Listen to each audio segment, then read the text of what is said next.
Hey folks, I'm Gene Delasalo with Audioholics. And for those that are new to this channel, we are a home theater based review website and YouTube channel. But right now, because of this crisis, because of the COVID-19 pandemic, I really want to hopefully educate people on this whole situation. I want to share my experiences with you on my recovery. And I've had several videos in the past talking about all of what I went through and how I got better. But there's still more news about this that we need to discuss, and there's still more relevancy to what's going on right now. So I brought in an expert that I wanted to ask some questions to that you guys might have answers, because I've been getting a lot of feedback from you guys saying you want to see more coverage on this. And I want to make it clear that I am not monetizing these videos. I'm not making a dime off of these videos. I'm doing this more or less as a service to you guys to hopefully give you some answers and give you some comfort, because the last thing we want to do is panic over the situation, and we want to be able to work together to get through it as a community. And I really appreciate all the prayers and all the thoughts that you guys have given me over the last 3 weeks. It's really helped my healing process, and I think it's just amazing to see the humanity in people, and it's really strengthening connections with people that you may have not have had a strong connection with before. So with that said, I wanted to introduce you to Veronica Arena Castellana. She's a nurse, but I want Veronica to kind of give you guys a background of what she does. She's an RN, but I know I'm probably simplifying this, Veronica. You've been doing this a very long time. So first of all, thank you for coming on our channel. Welcome to Audioholics. And why don't you give us a little background on what you do? Okay, great. Thank you so much for inviting me to come on. I am Veronica. I am a registered nurse. I worked as a volunteer in the hospital first, and then I did pre-hospital experience, was an EMT, and then I went from that straight into the ER after nursing school, and worked ER for all of my nursing career pretty much. And then I've also done some home health as far as that goes, a little bit of that, but mainly I'm an ER girl. And then I went from that, and in my 22 years of nursing for many years now, I've also owned a business called RN Market. It's lncstat.com, where I teach nurses as well. We have continuing education for nurses, and that is something that we offer as well if any nurse wants to be a legal nurse consultant. So when they go on the legal medical side, which is what makes me an expert, is having that knowledge of working as an expert in the field of legal and nursing together. And so we also have, the reason why I'm on is because I have been avidly into researching on COVID-19, helping the nurses out there. I got a lot of the nurses came to me with problems that they were having. We created a nurse support group called COVID-19 Nurse Support Group on Facebook.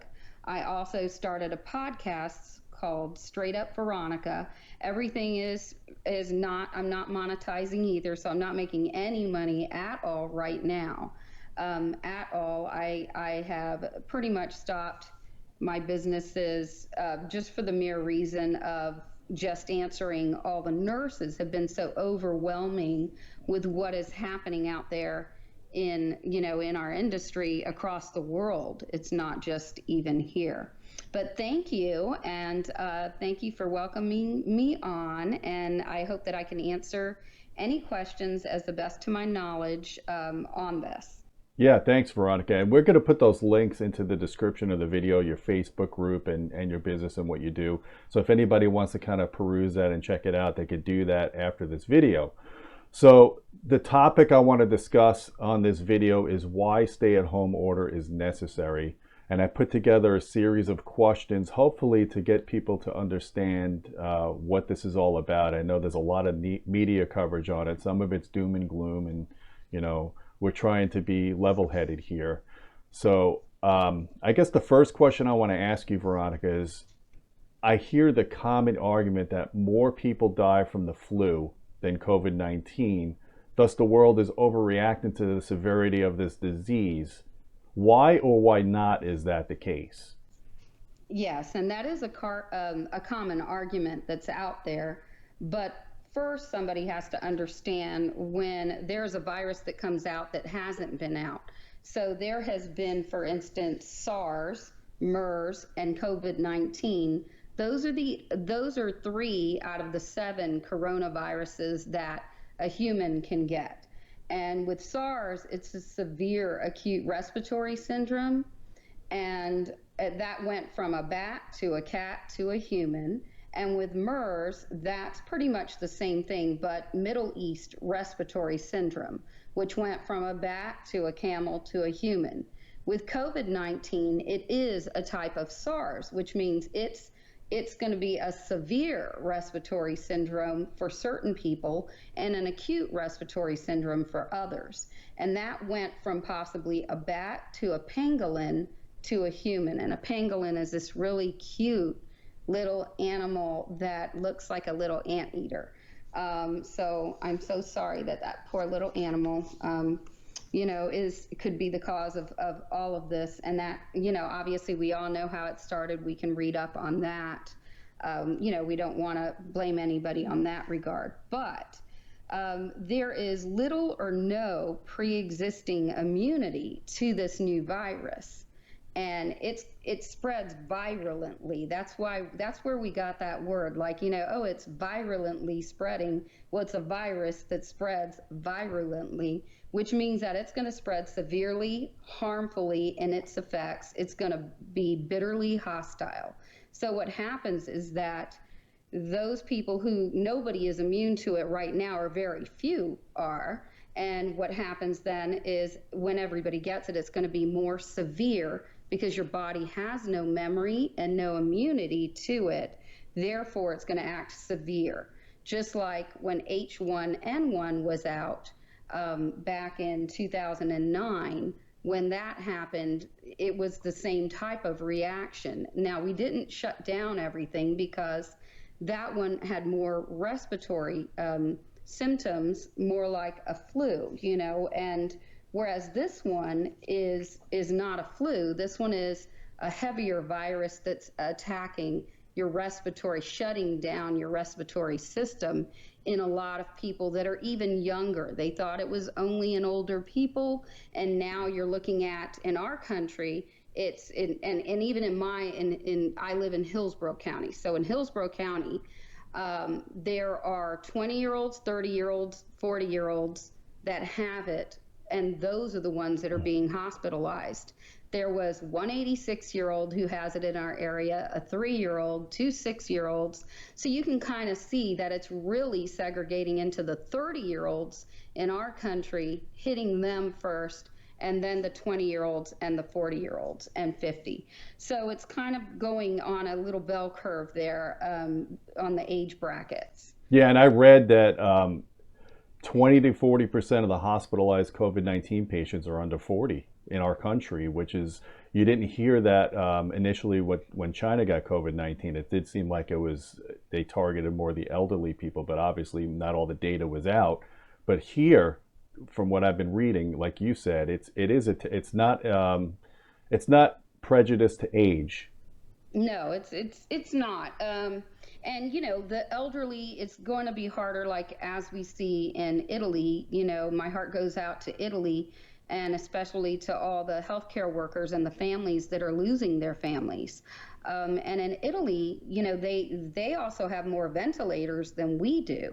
So we're a much bigger country. Italy's got about 60.5 million people, whereas the United States has 331 million people. And it's been known or said that Italy has more ventilators, and what we need is more ventilators.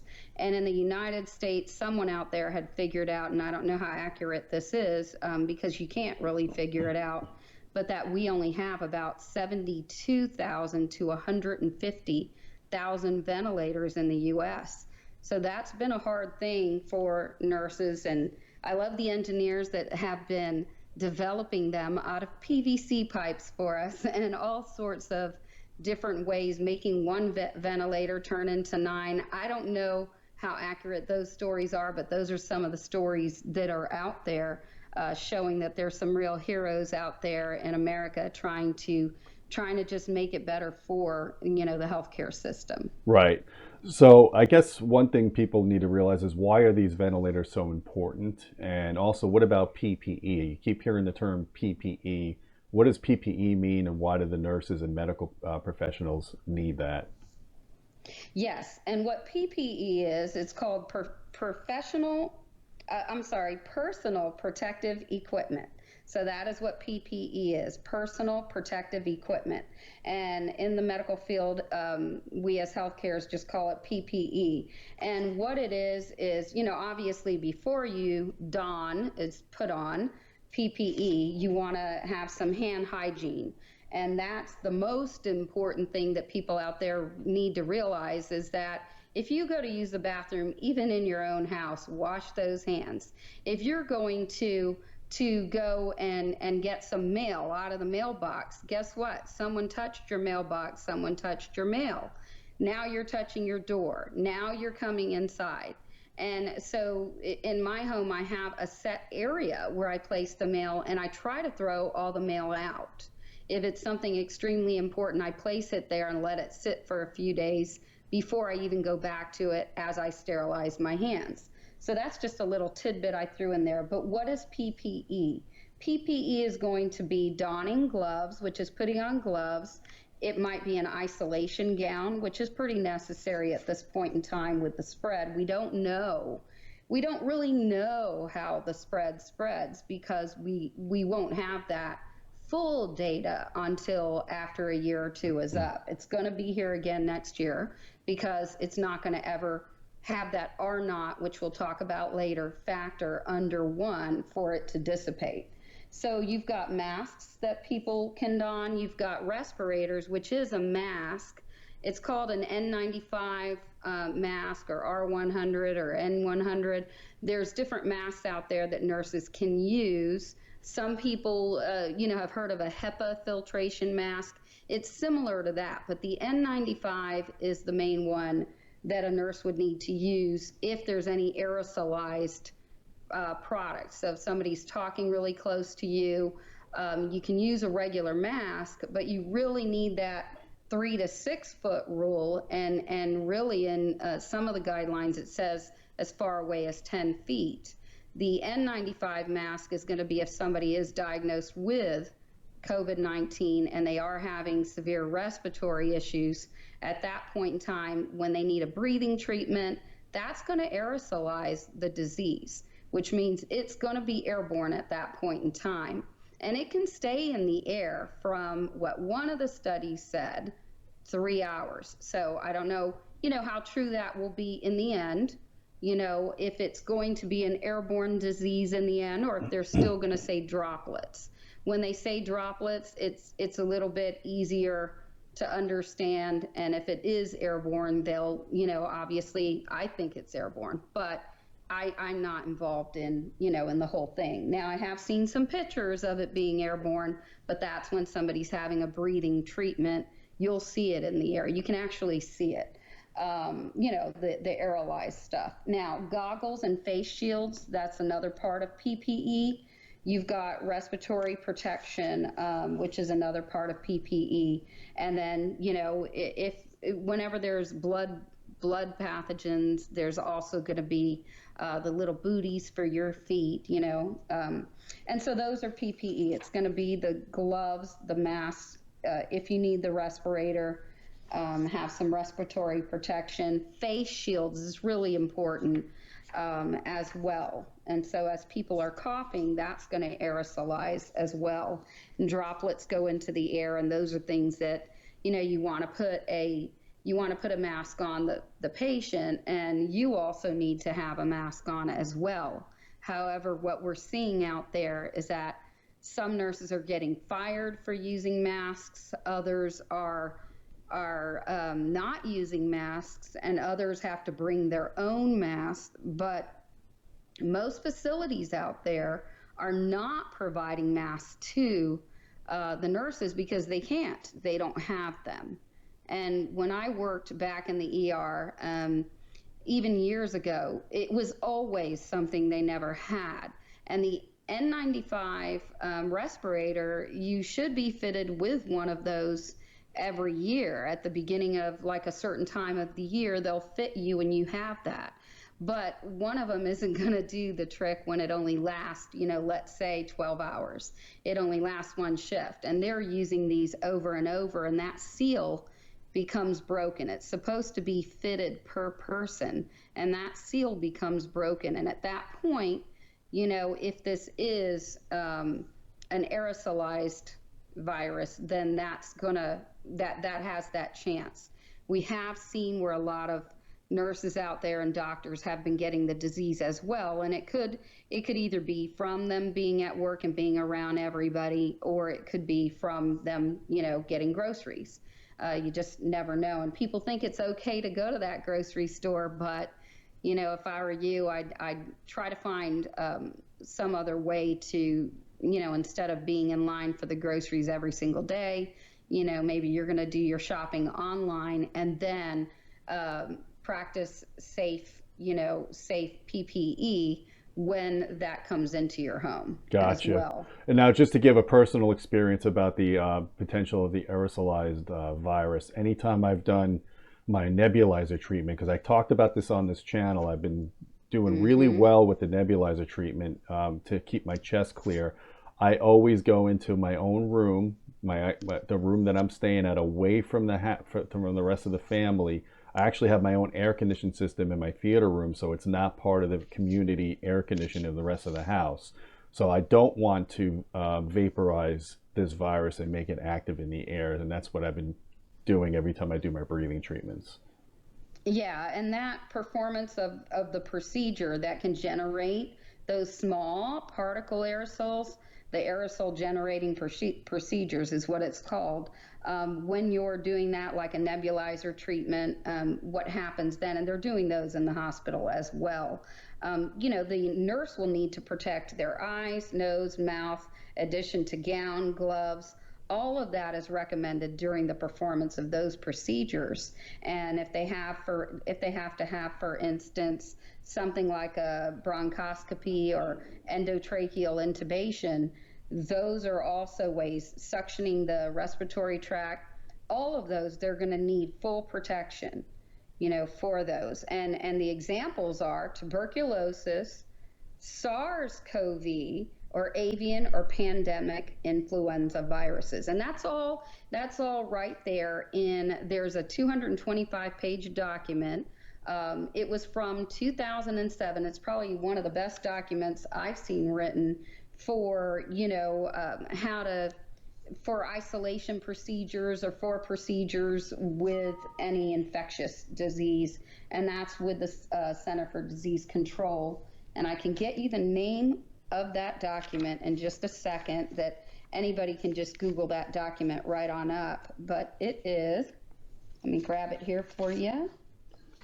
Okay, so while you're doing that, I want to ask the next question, just because we have a lot of stuff to cover. Yes, yes. We hear the term R-naught when the flu, you hear the term R-naught thrown around a lot about the flu versus COVID-19. And I think this is what is a big differentiator between what we know as the regular flu versus COVID-19. So the R-naught value of the flu is around a 1.2, but they're thinking COVID-19 is anywhere from 3 or higher. What does that mean exactly? Yes, okay, so that document is called Guidelines for Both Isolation Precautions, Preventing Transmission of Infectious Agents in Healthcare Settings.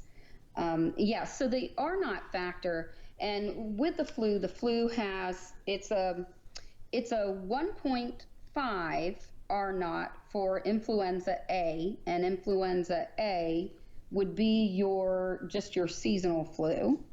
And then the R-naught factor for influenza B is going to be a rate of 2 to 3. Okay, so a rate of 2 to 3 for that. And so what happens with that is that according to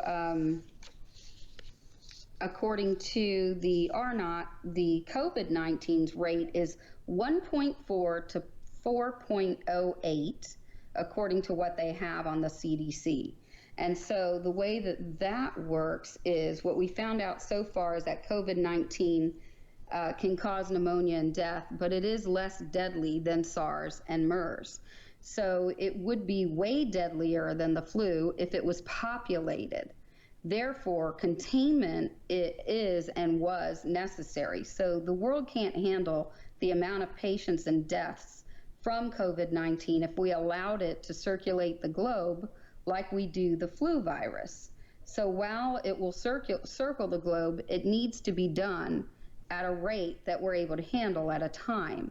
So once we realize that it's far from exceeding the capacity that could be handled, it was necessary to utilize that social distancing, isolation, and even quarantine measures to control the spread. So the virus is going to start to die out as it finds no one else to infect. And that's why this R-naught factor is important, and I'll explain exactly what that means. The goal is to reach an R-naught rate of less than 1 to make that happen. So we know we're not going to get to the less than 1 because we didn't get it with the seasonal flu, and we didn't get it with, the regular flu virus as well, or the flu viruses that are going around. So whenever you have a flu shot, what they do is they try to see what flus are going to be there that year during that time, and the flu vaccine is made with several of their flus in it. So, it's going to protect you against maybe 3 of the flus out of all the viruses that are out there. So they put them in one shot and they give you that shot. And then guess what happens that year? You end up getting the other flu that wasn't in the shot, right? Mm-hmm. Isn't that how it happens sometimes? And then sometimes they adjust that flu shot. So scientists, if anyone has seen that movie Contagion from 2011, which has been circulating right now, because I'm sure a lot of people have been watching it because of this, you get a better understanding of the term R-naught because it's in there. And the scientists use R-naught, which is a reproduction number. It describes the intensity of an infectious disease outbreak. So how intense is this disease? Well, we're seeing that this one is double what just the regular seasonal flu is, which means that if there's so many people who have the flu this year, which it is a high year for the flu, imagine if you doubled that number or even tripled that number, because we don't really truly know what the R-naught is. And the reason we don't know what it is, they're saying they know, but they don't. And it's because you can't know, because we don't know who all has gotten this disease. And it is a disease. When you have a cold, that's a disease. So this virus, the number of cases on average an infected person will cause during their infectious period is that R-naught. The reproduction number is the epidemic potential of a pathogen. So what can this pathogen do? And what would happen if an infectious person enters a community? How many additional cases will this person cause during their infected period? And that's kind of what we're looking at. So knowing the R-naught factor can help during publicized outbreaks like the 2003 SARS pandemic, the 2009 H1N1 influenza A pandemic. So everybody's like, I got influenza A. Yeah, you got H1N1. That's what you got. Or it could be one of the other subtypes of influenza A. There's several. And then in 2014, we had the Ebola epidemic in West Africa. So even getting the R-naught down to under 1 occasionally, a person may transmit to tens or even hundreds of other cases. So even if it's under 1, we still might not be able to control it. And then at that point, it is called super spreading. And so what I think is happening is that there's been some super spreading with this COVID-19 virus, and where one person might have actually spread it out to many more people. Let's say on the cruise ship or in the nursing home or in the one hospital where 60 people got infected from the hospital at that time. And then some of the other nursing homes it happened in as well. That's called super spreading. And super spreading happened several times during the SARS epidemic in Singapore and in Hong Kong and Beijing, China as well. So it's hard to estimate the number of the new coronavirus cases because of not being able to estimate the number of cases early on, and there are not enough tests to be distributed. At least in our country, we're seeing that it's harder to get tests. We didn't have all of those tests. And we were using the test on the flu, influenza A and B, we were using those tests. They're done the same way, using the same type of test kit, to my knowledge. And we had a pretty big year so far of that to get a real number on the spread of this virus itself. So we had to limit out there, who they were going to test. They had to limit that. Yeah, they were And only testing. They were right now, as far as I know, they're only testing people that are showing symptoms that have been potentially yeah, exposed. yes, and the infectious period is also not known yet. So although we're trying to get an accurate number of days once the virus plays out, it's hard, as you know, to know the spread when many people are spreading the virus without having any noticeable symptoms of the virus themselves yet.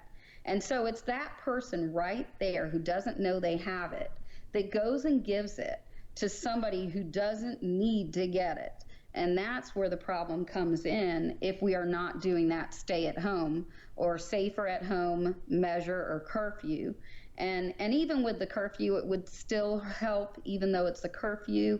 You know, getting people to stay in at any amount of time will help, get that R-naught factor as close to 1 as we can, because that's what we want. It's still going to be here. It's going to be here next year. It's going to be here for a while. It may or may not have a period where it stops for a little bit, but we'll also not know how social distancing, isolation, and quarantine measures will influence the future spread of the virus. And that's because we're not going to know how many people and who got the virus. And it will need to make its rounds. So that's the thing. Like I said before, the virus will start to die out as it finds no one else to infect. And I can't even say that enough times. So when you're looking at the rates of it with, influenza A having the 1.5 and influenza B having the 2 to 3, with COVID-19 having up to 4 and even above 4, it can be much greater than that with the super spreading as well. Well, that's what the next question I want to ask you is, what does it mean when the growth factor is exponential versus linear? Because as far as I know, the flu virus, the common flu, is now a linearized growth factor, but COVID-19 is allegedly exponential. What does that mean? And you're saying that flu is linear, and it isn't actually linear. If we really look at it, linear means 0 to 1. So it is not in a 0 to 1 mode. So it's this year, it's kind of jumped the gun a little bit and gotten a little more increased. It's almost that you could have said that was an epidemic. Whereas they won't use it as a pandemic. So the regular common flu that we already get isn't going to be a pandemic because we have vaccines. We have 174.5 million vaccines that were just made for us here in the United States. So that won't be a pandemic, but you could have almost said it was an epidemic this year. But really, I think that the shining star ended up being COVID-19, where when you're having a pandemic, who cares about the epidemic? And at this point, really one shuffles out the other. So if you're stopping the spread of COVID-19, you're also stopping the spread of any type of flu virus as well. So the growth factor means the quantity grows at an increasing rate over time. And it's the factor by which a quantity multiplies itself over time. So every day's new cases divided by the new cases on the previous day, a quantity above 1 each day indicates an increase and could signal exponential growth. So if it stays at 1, it's linear. And if it's 0 to 1, it's declining. And so basically it's that curve. When you hear them say flatten the curve, they're wanting to see a decline or at least a linear result each day. So if, let's say, one person has the virus, and the next day another person has the virus, and the next day one more person has it. That only grows by one person per day, and that's what's called a linear growth. However, if one person has the virus and spreads it to 4 the next day, and those 4 people spread it to 16 people the next day, those 16 spread it to 64 the next day, and then to 256 the next day, and a virus that only 4 people had could be spread to thousands and then hundreds of thousands of people all across the globe. Yeah, so you're talking about an x squared relationship of growth at that point, which is a Yeah. exponential growth. Yeah, and that was my next sentence, was this is an exponential growth rate, and this is COVID-19. That is exactly what we're talking about here, just as H1N1 did in the past. You're looking at COVID-19, but COVID-19 is in there with those hard hitter diseases. When you're looking at SARS and MERS, when you're looking at respiratory distress, you're looking at somebody's life, and every life counts. We all know that. And when younger people are dying that didn't need to die, they're hanging out at the pools, they're like hanging out at the basketball courts, they're wanting, they stopped all our sports games. And when my hockey stopped, let me tell you, my husband every day was posting, this is day 1 of hockey, and he put a depressed person up there. This is day 2 without hockey. And what they did for their fans was they made a cute little fake hockey game that they made playing off the end of the season. And it's using their little, the little video games. And I thought that was such a cute thing to do for us, because let me tell you, we were watching it. So Yeah, I mean, it's obviously we're all inconvenienced right now. I've been in isolation myself for 3 weeks. And I don't know exactly when I'm coming out, because even though I feel better and I felt great for the last 4 days, last week's test results showed that I was positive. And that's one of the questions I had that I was going to put in this questions to you is initially when I talked to the Department of Health, they told me I needed 2 negative test results so that way I would not be infectious to other people. Well, they called me on Friday or Saturday last week to tell me that my results were still positive, but they thought I was not infectious anymore because my wife didn't get it. My wife tested negative. I haven't had a fever in 5 days, but that leaves me uneasy that they're not following the protocol that was originally set out to have 2 negative test results. And my argument is, if I'm still testing positive, can I potentially still be shedding the virus? What does that mean, viral shedding? And is it a concern? Should I at least get 1 negative test result before I go back into the community? Right.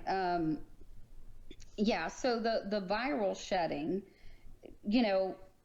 as according to what was said at first, it was thought that you would need to test negative, then take the test 3 days later and test negative again.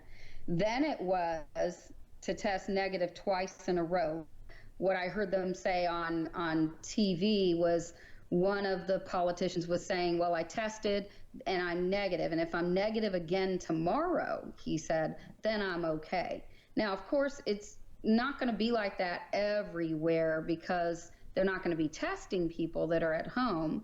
People who know they have it know they have to just stay home, and what they're telling them is 14 days, because that's kind of what they're looking at. But my answer to that question is, once you're no longer shedding a viral load, you should be fine to not be in isolation away from your family.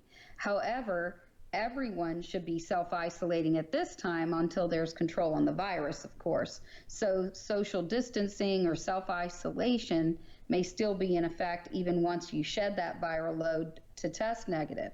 But I think that the reason is that they can't just keep testing you because of the tests. They don't have that many tests.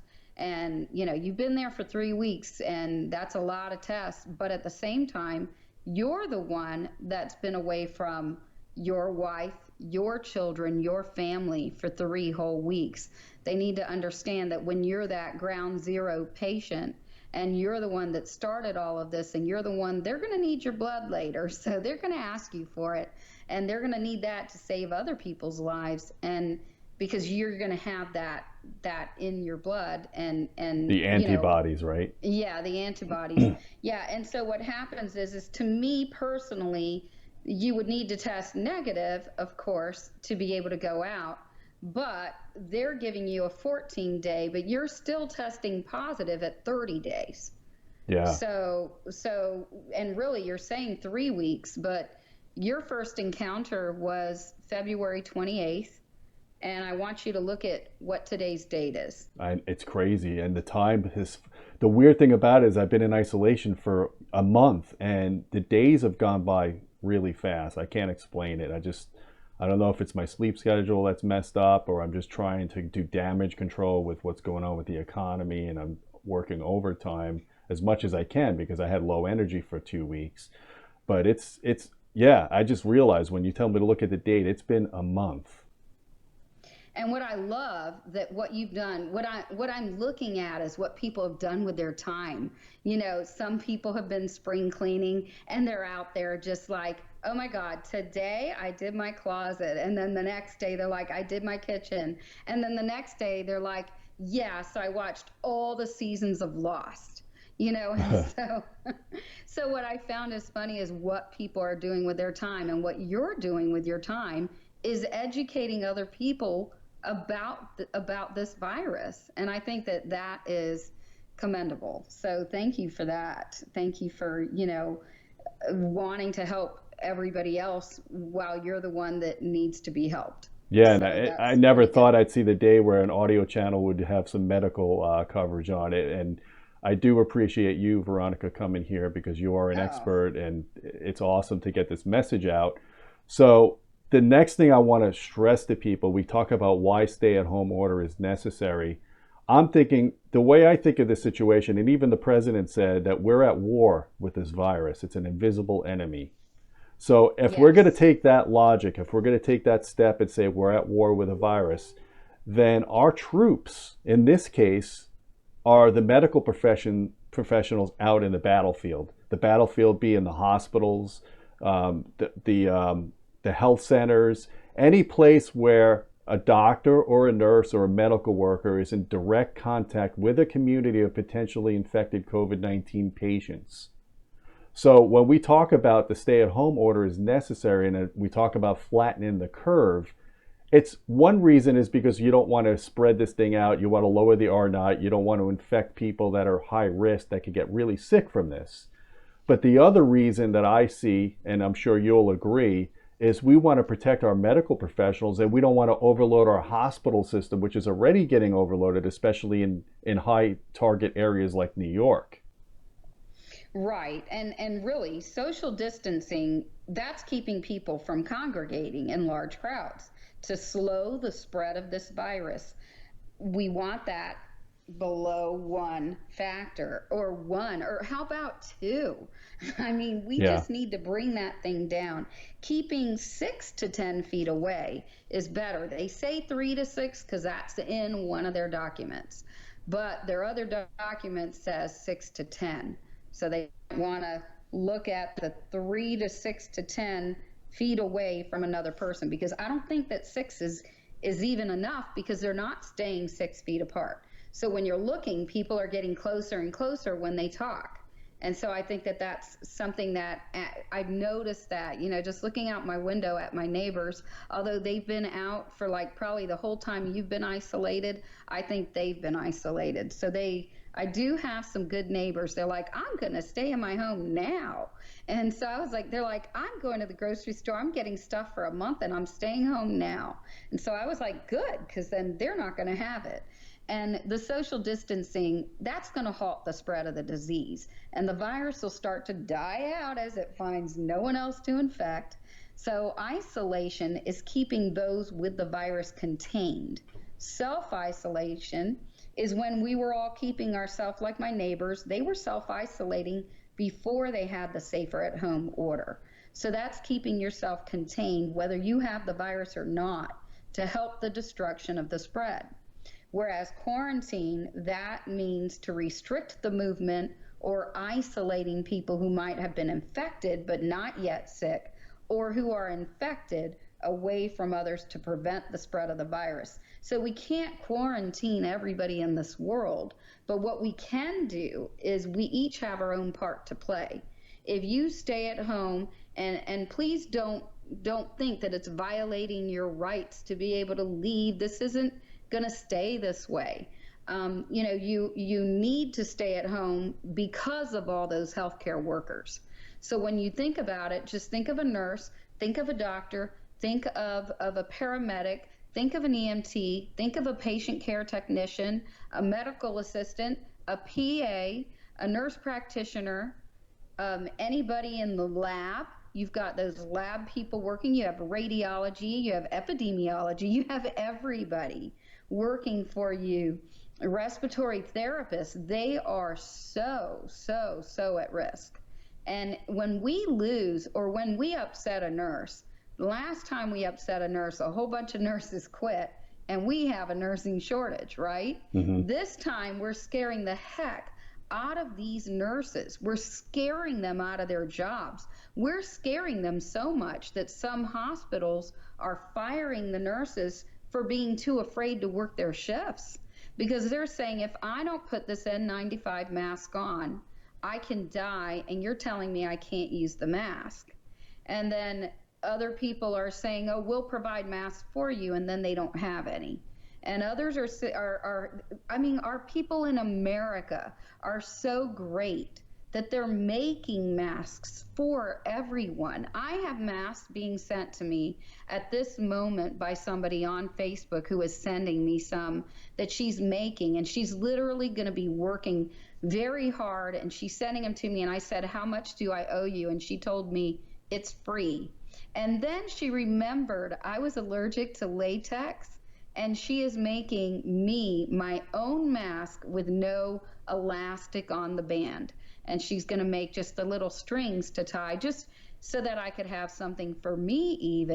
Even I don't have a mask right now. Now, I do have an N95 mask at work, in my office building, where I work, just because I'm a nurse. So my husband and I, he works with me, and we have our own mask there. But it was kind of crazy, because just to think that I'm a nurse and I don't even have PPE at home. And normally I would, if I was working ER front lines, just remember I'll always have a gown, always have some PPE equipment, and I don't even have anything to protect myself from myself. So it gets scary. So, we need to be proactive, or we'll be overrun in the hospitals, nursing homes, in the public. Will not be able to control even the dead bodies that will come out of this, like they're doing in New York and in other countries. Did you see Iran they showed overhead pictures. I can't say that it was true or not true, but I did see some pictures where they were burying their bodies, out in fields. And also in Italy, they were having the problem as well with having too many dead bodies. And this is your family. So if you're going to think I can go out, yeah, well, think of your family. Think of your family. Think of your friends' families.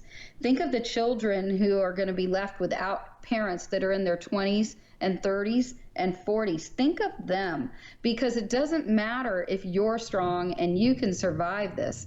It matters where you leave your handprint. It matters where you're breathing. It matters if you cough. It matters what you touch.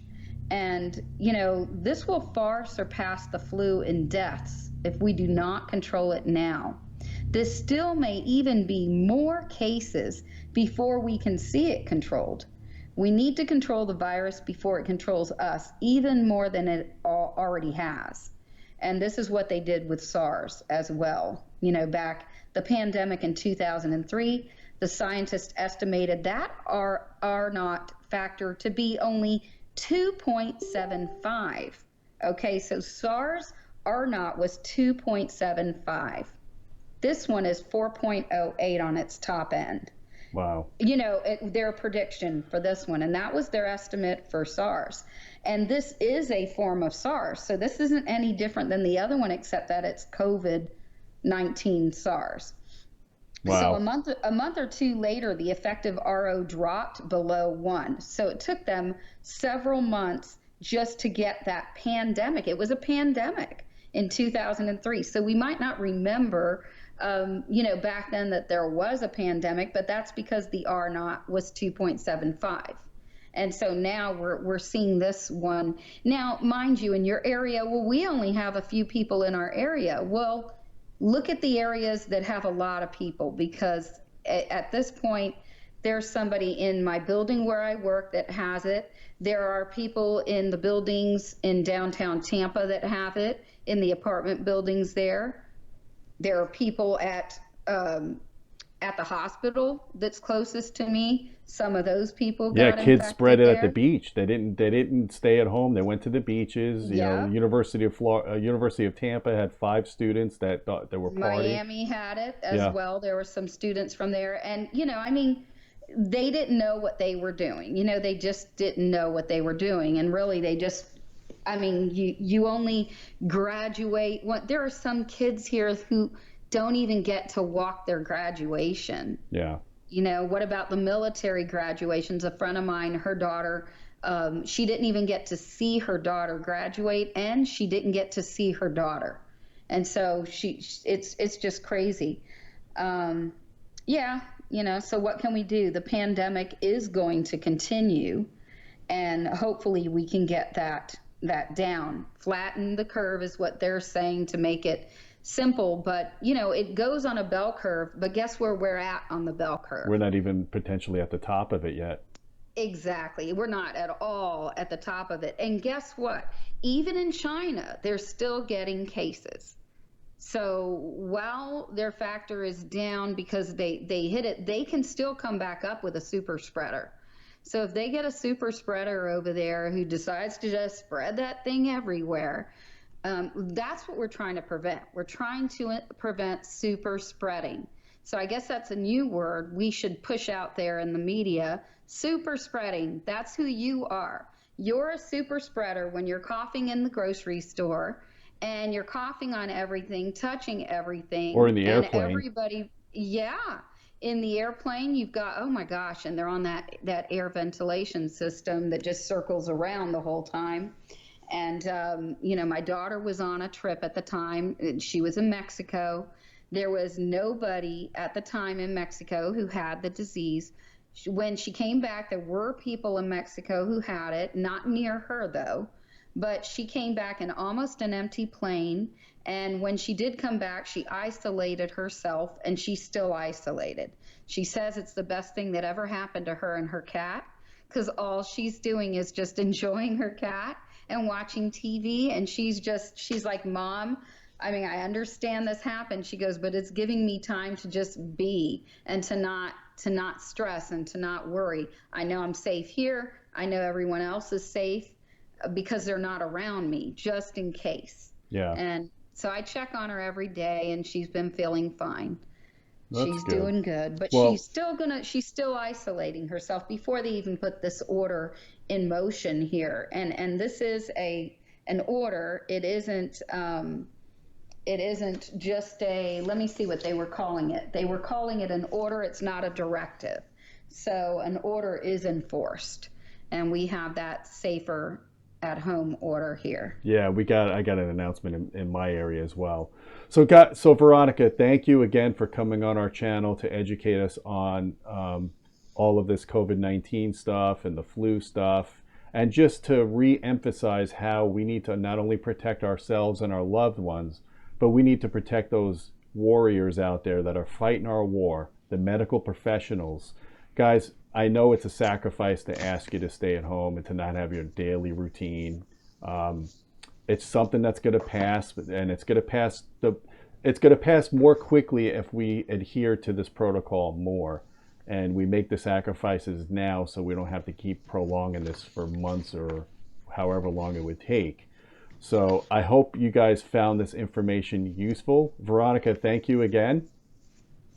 Thank you so much. And yes, I mean, the stories that I've been getting from the nurses out there, I can't even repeat most of the stories. I'm getting a lot of private messaging, direct messaging on Facebook and, on just in general. And they're needing help and they're not getting any rest and they're not getting anything with the package that was passed. They're having to work and they're not getting anything for it in a way. They're just so tired and they're getting sick. And so we need to stay away. And even if you think you have COVID-19, here's my best advice to leave you all with. If you think you have it and you can breathe and you're okay, and you're feeling like it's a cold, it's not so bad, maybe you have a little stomach distress, don't try to go find out if you have it or not until you actually need to. Save that test for someone who needs that test, unless you think your fever's up. Also, do not take ibuprofen. Take Tylenol if you're needing anything for that fever reducer. The number one thing you need to do is call your doctor first and tell your doctor what's happening with you, and your doctor will let you know what to do. And that's the main thing. They have telemedicine now, so they're able to even do, some doctors are able to do some doctors' visits via telemedicine. And not all of them are, and they can't all do it all day. So keep that in mind. There are restrictions to the telemedicine. So, but make sure you call their offices if you feel bad instead of just heading straight for the ER, because that might put a lot of people in danger. Yeah, and you don't want to infect yourself if you just have the normal flu, and you don't want to infect Yeah, right? you don't want Oh to my affect gosh. other people's if you do have it. And like you said, we don't want to overload our hospitals. That's the main thing right now, is the hospitals are under stress, especially in high population coastal areas like New York City, California, and even Tampa is getting a little bit overwhelmed right now. So Yep. guys, Veronica, thanks again. I'm going to put Thank you the so much. Yeah, my pleasure. I'm going to put the links down below to the Facebook group you were talking about, as well as your business, that what you do with the nurses and stuff like that. And guys, a little bit, just some closing credits for Audioholics. If you don't know our channel, we do home theater. So in more light-hearted times, if you want to take a look at our equipment reviews or our YouTube videos, how-to videos, it's audioholics.com is our editorial site. Obviously, this YouTube channel has tons of reviews and how-tos. We have a Patreon channel at patreon.com/audioholics. And until next time, my friends, keep listening and be safe.